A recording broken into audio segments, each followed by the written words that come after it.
Alright, I just want to make a quick vehicle toolkit video.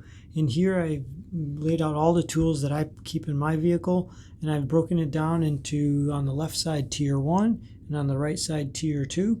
And these tools are on the right side are specific to my vehicle, and my vehicle is a Toyota 4Runner, and I'll talk about that a little bit later. And so on the left side in tier 1 are tools that I think everyone should keep in their vehicle, and the tools on the right are for someone that's probably an advanced user that's comfortable maintaining their own vehicle should consider keeping. So starting on the left side, there's a multi-tool. I think everybody should have some sort of multi-tool in their vehicle. This one is a Leatherman Wave. It has a set of pliers, a rudimentary screwdriver, and four different type of blade types. And so that can help get jobs done in a pinch. Then there's a flashlight. There's not much needs to be said about a flashlight for when it's dark. Also, there's a compass here, a compass plus a paper map. If your phone has run out of batteries or you don't have service, is immensely useful and can get you oriented in the correct direction and get you on your way if you're lost. And so I really think everybody should have a compass in their vehicle. Some vehicles have built-in compasses, which is great. And then here's a list of things I haven't laid out, but I do keep in my vehicle. Jumper cables.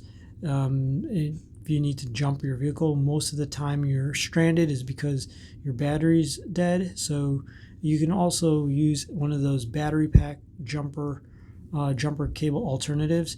Air pump, if you have a slow leak in your tire, to refill your tire maintain the air pressure in your vehicle. A tire patch kit, I really believe, should be in tier 2 because it takes a certain level of comfort, skill, and knowledge about how to actually use that. And it's not really realistic to usually need to do that in the field. If you have a flat in the field and out and about, you're probably going to use your OEM jack and tire kit.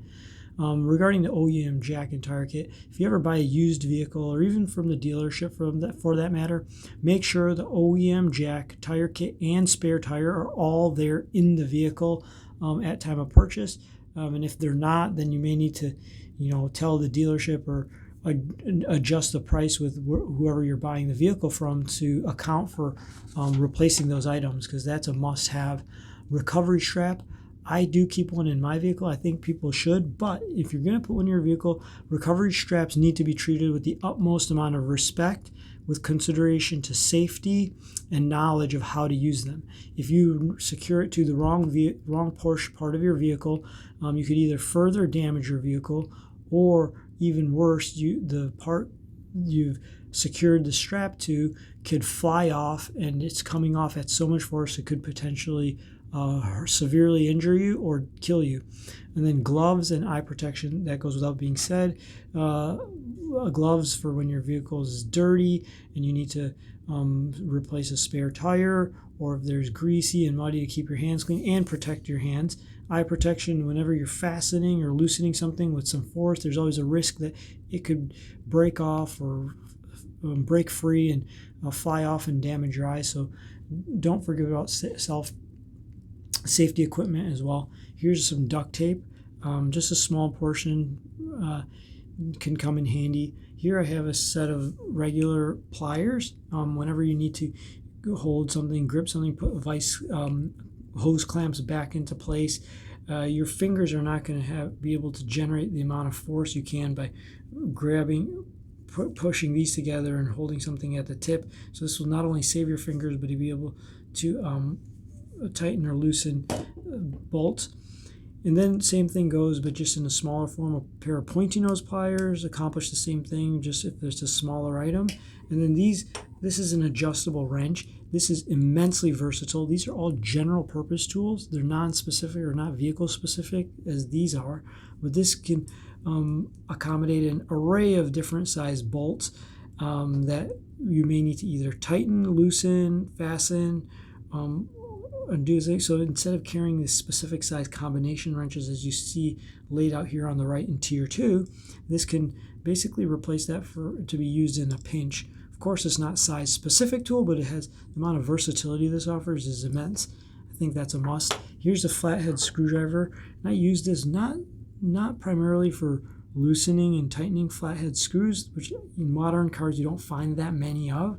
But in fact, I use more as a pry bar to jimmy things loose, or to get things to get seat in the right place, and maybe to scrape away rust or debris that I may need to remove to get to what I need to work on. And so this tool is kind of a general purpose tool. And here's just a general screwdriver, a multi-bit screwdriver with bits right here to tighten or loosen items. Now moving on to before we move on to tier 2, I want to say even though you may not have the confidence or comfort level to use these general purpose tools to do roadside repairs or keeping your vehicle, I still believe that everybody should consider keeping these set of general purpose tools in their vehicles, because if some good Samaritan or bystander sees you stranded or offers to help you, they may have the confidence and knowledge to help you out and do the minor repair. However, they're going to ask, hey, do you have a set of pliers or a screwdriver? And without those items, in spite of their confidence and knowledge and comfort level of doing the repair, they won't be able to help you out. That's happened to me a couple of times where I see someone in a parking lot and I tell, oh, there's that battery terminal is loose. Do you have pliers? And they're like, no. And I wasn't carrying tools at the time, and I was at an impasse. I couldn't actually help them out. And so not only is this helpful to keep in your car for yourself if you know how to use them, but if there's someone else that knows how to help you, they have the flexibility and capabilities to help you out. So that, I think, is very helpful. Now, moving on to tier 2, this is more for the advanced user. If someone who's comfortable maintaining their own vehicle, has the knowledge, knows their way around their own vehicle, is familiar with how their vehicle is fastened, what size nuts and bolts and fasteners are on their vehicle, that's where these come into play. And so I maintain my own vehicle and do all of that work myself. So I have on my Toyota 4Runner, I've pared this down to very specific sockets and combination wrenches. I have a 19, 17, 14, 12, and 10 combination wrench, and then I have an 8, 10, 11, 12, 13, 14, 15, 17, 19, 22, and 23 millimeter socket set. And this is an 8 millimeter hex and a 10 millimeter hex, and it's a ratchet wrench with an extender. And so after doing a lot of maintenance on my vehicle and doing some repairs on my vehicle, I know that these set of tools covers maybe 80 or 90% of the bolts that are on my vehicle. Toyota has done an excellent job of making sure the mechanic doesn't need all sorts of odd ends and odd sizes of tools to get the job done. And I commend them for that, and I use that to my benefit.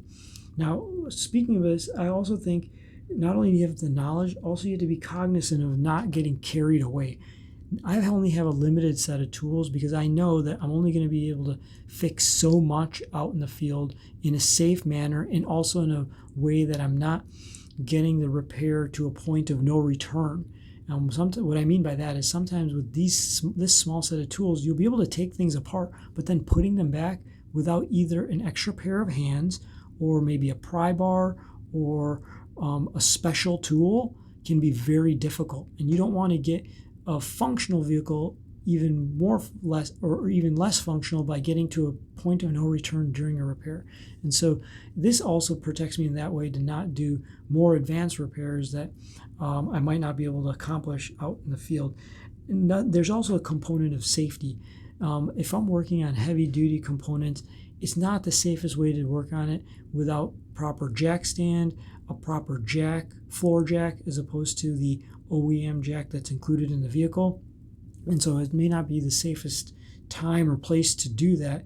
And so be cognizant of the tools, the vehicle-specific tools you decide to incorporate into your toolkit, because don't get too carried away and have all sorts of tools that isn't quite realistic to do those repairs in the field.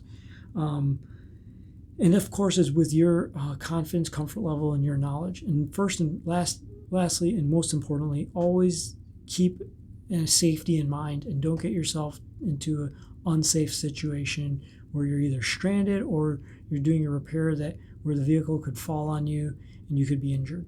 And then lastly, I put all of these tools in a tool bag, and it doesn't take up that much space. It's a pretty small footprint, and it stays in my vehicle. And all of these tools together weigh in at roughly about 8 pounds, so it's not that much weight or space. And but the amount of flexibility, capabilities this small set of tools affords me for my 4Runner is immense. And most of it's always these general purpose tools that are getting the job done. I have yet to really need these specific tools, but I only had to buy a few more sockets to complete this. And so I said, why not, including these combination wrenches. There you go. Thanks for watching, and I hope this helps. If anybody has any other pointers or tips or something that they think is helpful to carry in the vehicle that I may have missed, please include it in the comments. Thank you. Bye-bye.